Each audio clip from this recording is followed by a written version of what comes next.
അപ്പോൾ ആദ്യമേ സംസാരിച്ച് അവസാനിപ്പിച്ച വിഷയങ്ങളിൽ നിന്ന് 3-ാം അധ്യായത്തിലേക്ക് പ്രവേശിക്കുമ്പോൾ ഒരു പ്രത്യേക ഷിഫ്റ്റ് പോലെ കയറി ഇങ്ങനെ പ്രവേശിക്കുന്ന പോലെ നമുക്ക് കാണാം.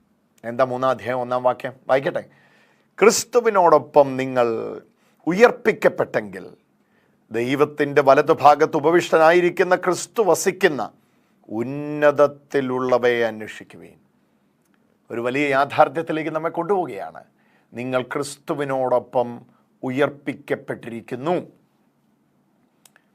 നമ്മളെല്ലാവരും ഉയർപ്പിൽ വിശ്വസിക്കുന്നവരാണ്. പക്ഷേ നമ്മളീ പലരും വിശ്വസിക്കുന്ന ഉയർപ്പ് ഭാവികാലമാണ്. പക്ഷേ കൊളോസ്യോസ് ലേഖനത്തിൽ ഭൂതകാലത്തിൽ സംഭവിച്ച ഒരു ഉയർപ്പിനെ പറ്റി പറഞ്ഞിരിക്കുകയാണ്.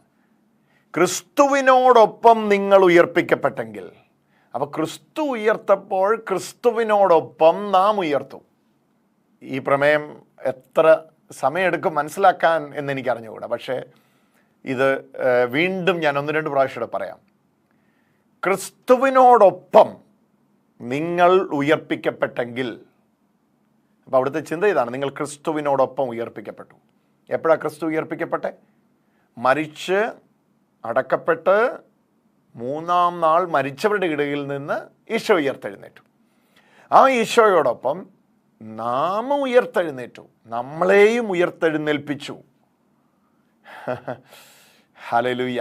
അവിടെയാണ് ആ ചിന്ത നമ്മുടെ ഹൃദയത്തിലേക്ക് പതിയുന്നത്. ഇതിനോട് ചേർന്ന് വായിക്കേണ്ട ഒരു ഭാഗമായിട്ട് എനിക്ക് തോന്നിയിട്ടുള്ളത്, നോക്കൂ, എഫെസോസ് ലേഖനമാണ്. എഫെസോസ് ലേഖനം 2-ാം അധ്യായത്തിൻ്റെ 1-ാമത്തെ വചനമാണ്.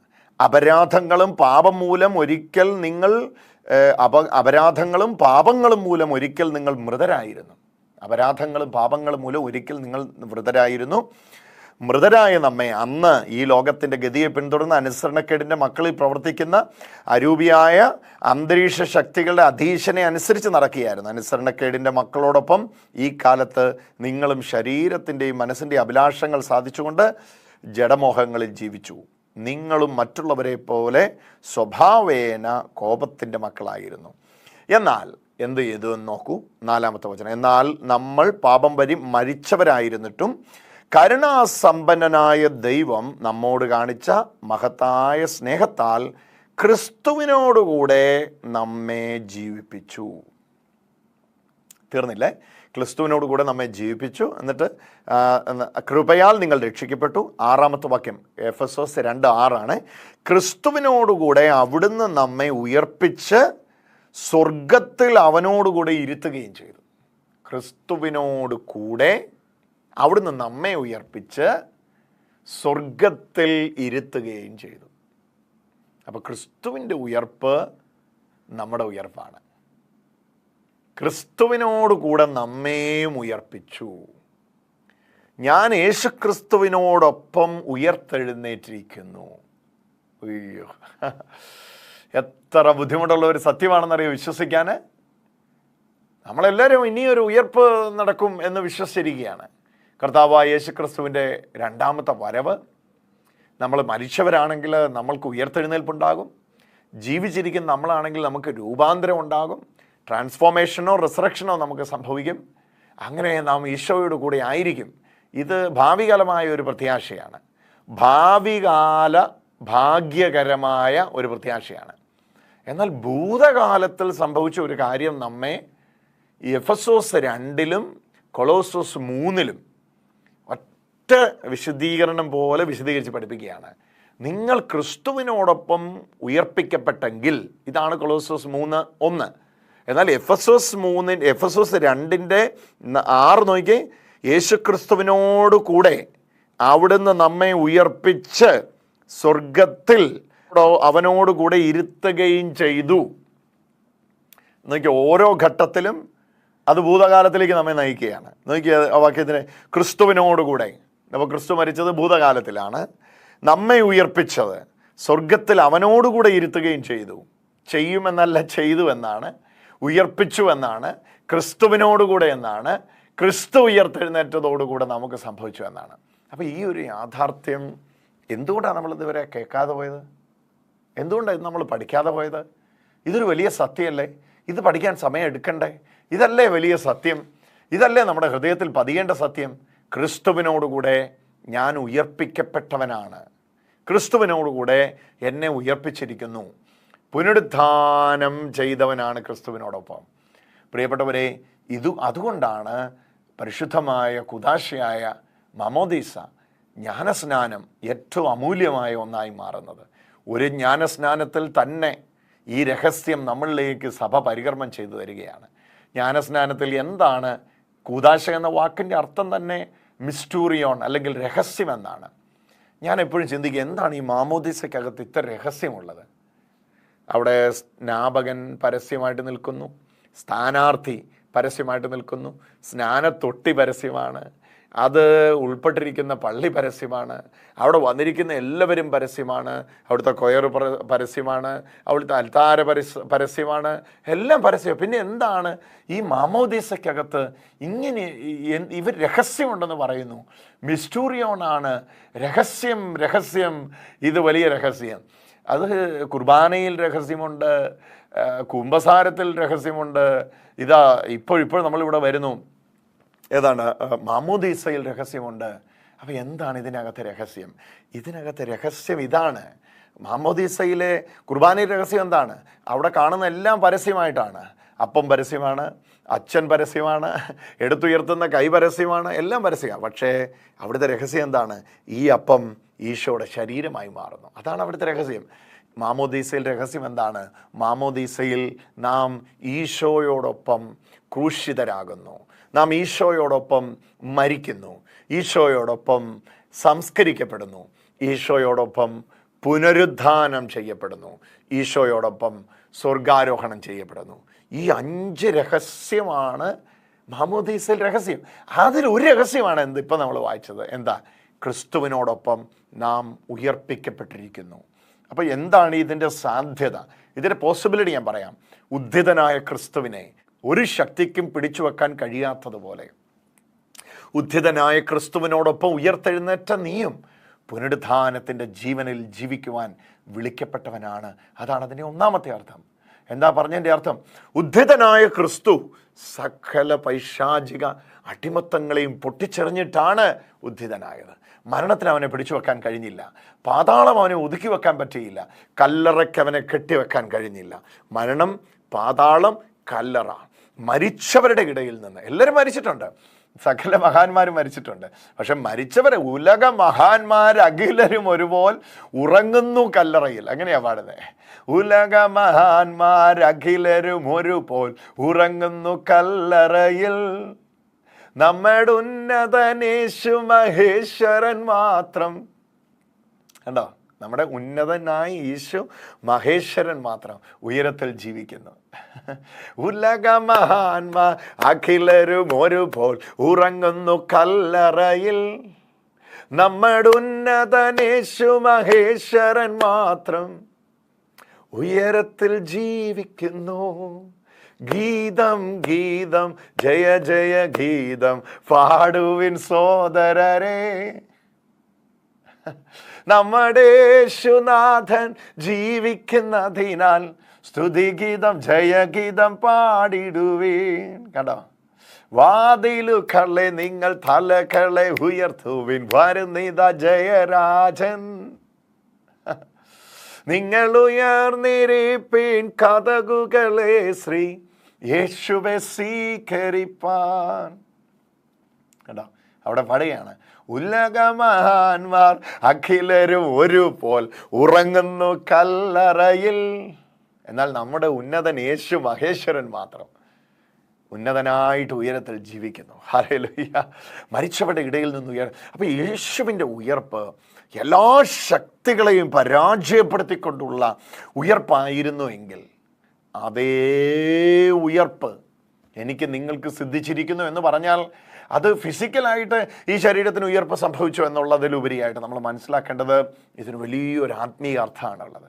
ഉദ്ധിതനായ ക്രിസ്തുവിനെ പോലെ പൈശാചിക ശക്തികളുടെ മേൽ, നരകത്തിൻ്റെ മേൽ, പാതാളത്തിൻ്റെ മേൽ, കല്ലറയുടെ മേൽ എല്ലാ ആധിപത്യങ്ങളും പരിശ്രമിച്ചിട്ടും അവനെ പിടിച്ചു വെക്കാൻ കഴിഞ്ഞില്ലല്ലോ.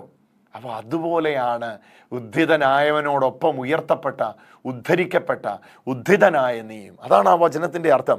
നോക്ക്, ഈ 2 വചനം കൂടെ ഒന്ന് ചേർത്ത് വെച്ച് നോക്കി. എത്ര വചനം? 8 വചനങ്ങൾ ഈ ഭാഗത്ത് തന്നെ വിശദീകരിക്കുന്നുണ്ട്. 2 ഇന്ന് നമുക്ക് കേൾക്കാൻ പറ്റണം. ഏതൊക്കെയാണ്? കൊളോസ്സസ് 3:1 നിങ്ങൾ ക്രിസ്തുവിനോടൊപ്പം ഉയർപ്പിക്കപ്പെട്ടെങ്കിൽ. പിന്നെ ഏതാണ്?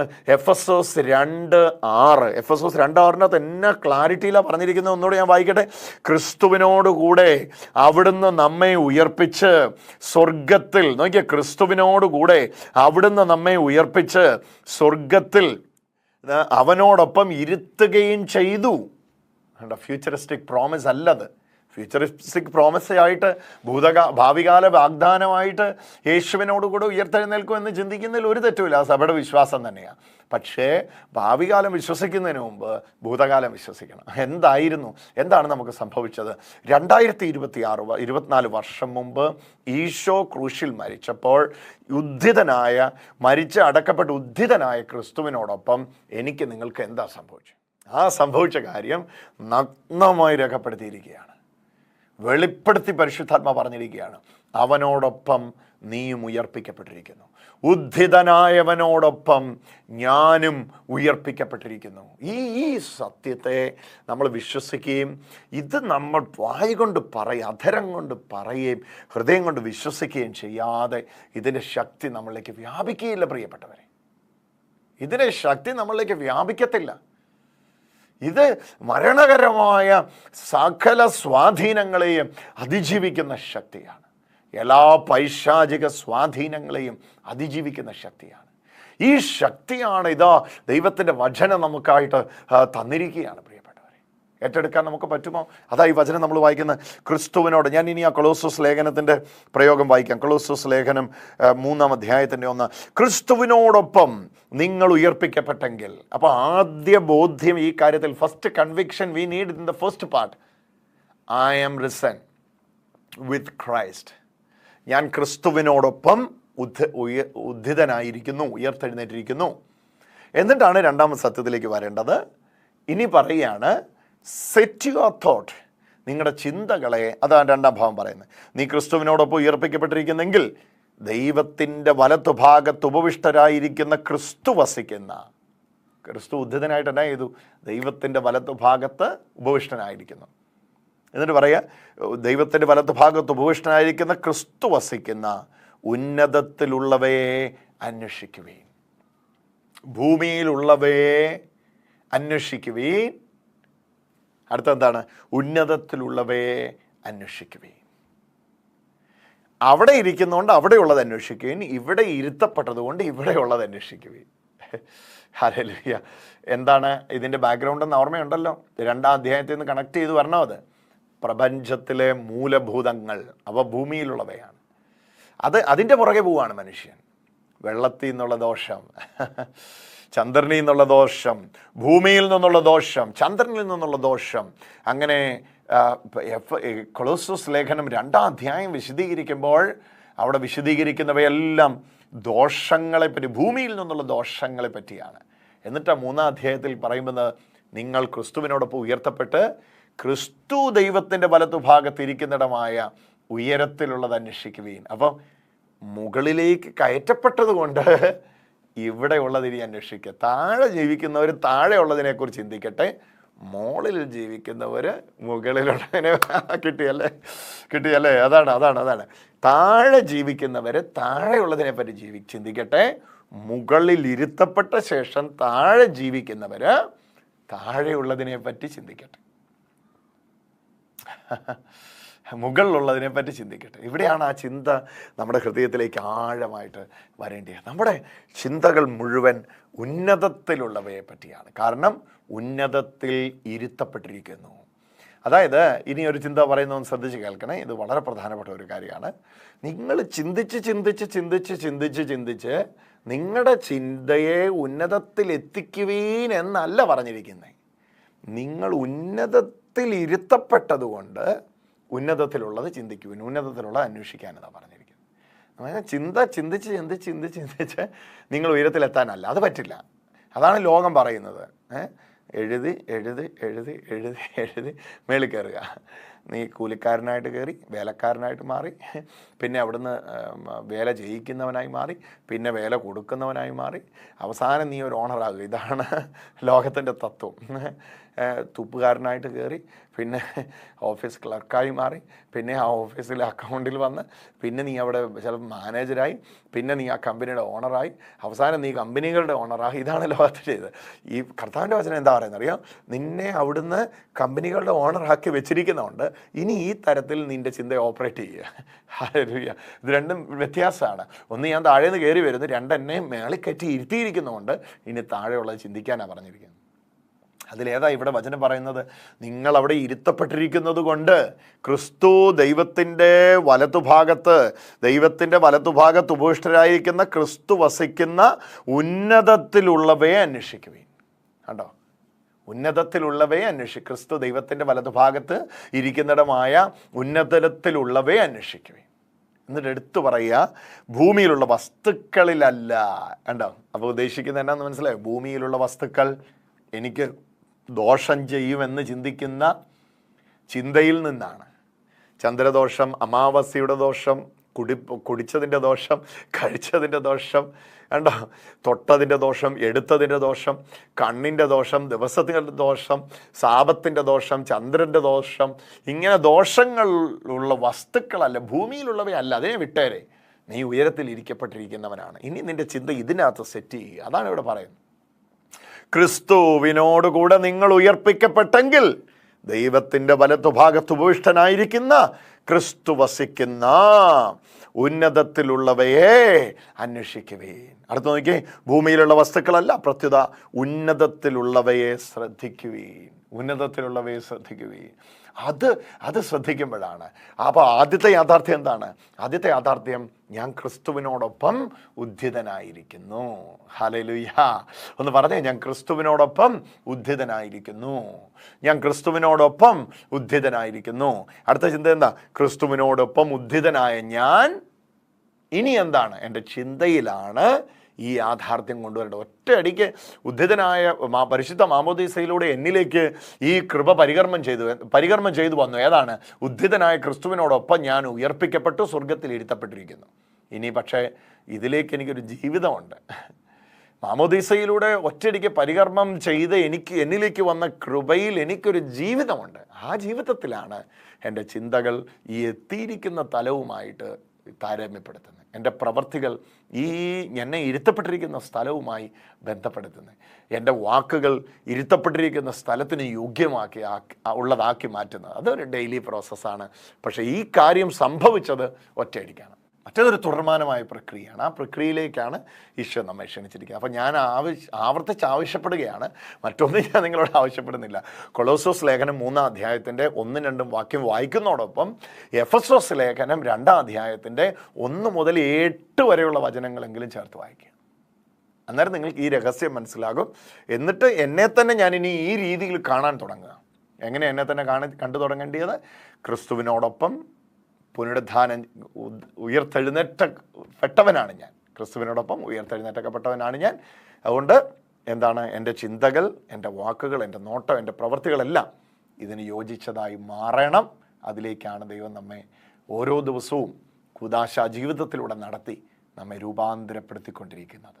അങ്ങനെ നാം ഒരു ക്രിസ്തുവായി തന്നെ മാറ്റപ്പെടുകയാണ്. ഇതാണ് വിശുദ്ധന്മാർക്ക് ലഭിച്ച ജീവിതത്തിൻ്റെ ശൈലി. ഇതാണ് നമ്മെ ഭരമേൽപ്പിച്ചിരിക്കുന്ന ജീവിത ശൈലി. ഇതാണ് സഭാത്മക ജീവിതം. ഇതാണ് കൂദാശ ജീവിതം.